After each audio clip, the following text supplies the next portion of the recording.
چې پکې وي منګه وخاندوه په دې ګرانه کې که څوک وتښتېد هم نه خاندي.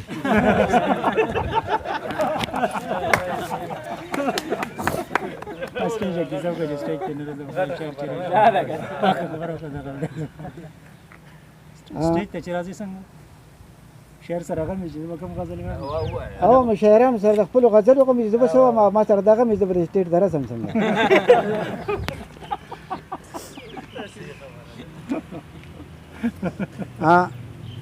یو سړی کور ته راغی داسې کور یې غوسه وکړه دا ډوډۍ نن نیا پخ کړی دی. هغې ورته ویل دا خو نیا نه دي پخ کړی دا تا ته څنګه پته ولګېده. هغه ما ته پته ځکه ولګېده چې نور کله پکې تور ویښته نن پکې سپین ویښته وګورم. هغه یو بادشاه له به چې سوالګرې راغی نو هغه به وایي چې بادشاه به چې بګیرې لاس راکړه څو ویښته به راغله 2 روپۍ به یې ورکولې. یو سوالګرې ورته مخې ته ودرېدو نو بادشاه چې بګیرې لاس راغی نو یو ویښته هم راونوته. نو بادشاه ورته یې خفه کېږه مه قسمت دې خراب دی. سوالګرې ته بادشاه ارمان دی چې ګیره ستا وی لاس زما وي نو زما قسمت په دې ویلو.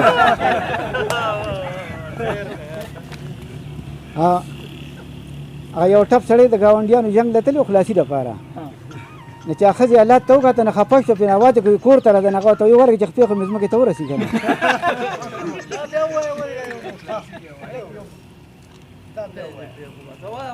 وای موبایل یې دغه کې خیر لګي ولې که څه مسلې نه رنګ راغلی موبایل لګي صاحب واما هغه یو ټپ سړی د ګاونډیانو خلاصي ته تللی و نو چې ښځې تماشه وکړه هغه حالات یې ولولي نو ورته یې کور ته ترې راده وجنې دی هغه یې ورکړي چې خپې خو مې ځمکې ته ورسي که نه.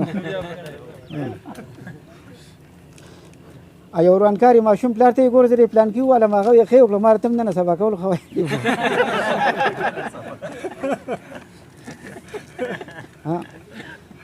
هغه د بانډو یو سړي ناجوړه چرګه میلې ته راوستې وه نو دا سر یې کته نیولې وه سترګې پټې کړې نو چې اخېسته نو هغه ورته دا خو ناجوړه نه ده هغه ویل نه وایي دا د غرونو چرګه دا په ګڼه کې شرمېږي ته بارو سره لري.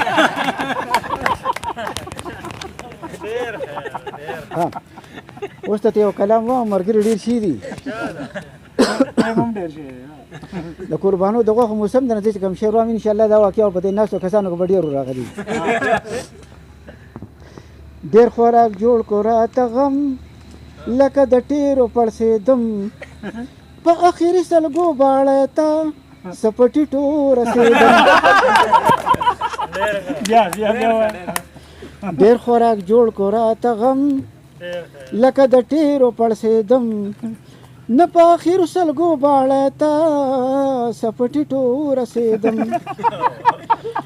پیزار په ځای شورا نه پاتې چې کله پوه شوم په ځانو پیزار په ځای شورا نه پاتې چې کله پوه شوم په ځانو خلکو خاندل په تماشه و نه تیز د ګولې په شان تتلم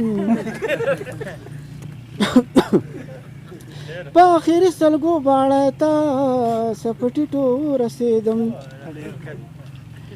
ورسېدم چې کله ځای ته پرتوغاښ کلک شلو میراتو ورسېدم چې کله ځای ته پرتوغاښ کلک شلو میراتو سخته د حد نه چې سیوا شوه نو لکه شنه لخته تاوېدم.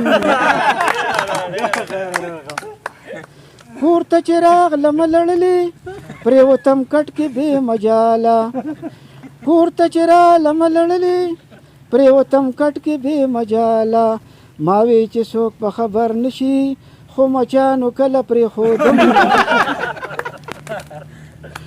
نه کور علاج او مشورو کې جهانه داسې شوم بربادو کور علاج او مشورو کې جهانه داسې شوم بربادو په ډانګوری د ګرځېدوم چې څو ډاکټر له رسېدم نه په اخري سلګو باړی ته سپټیټو رسېدم. بل چل نمبر بیا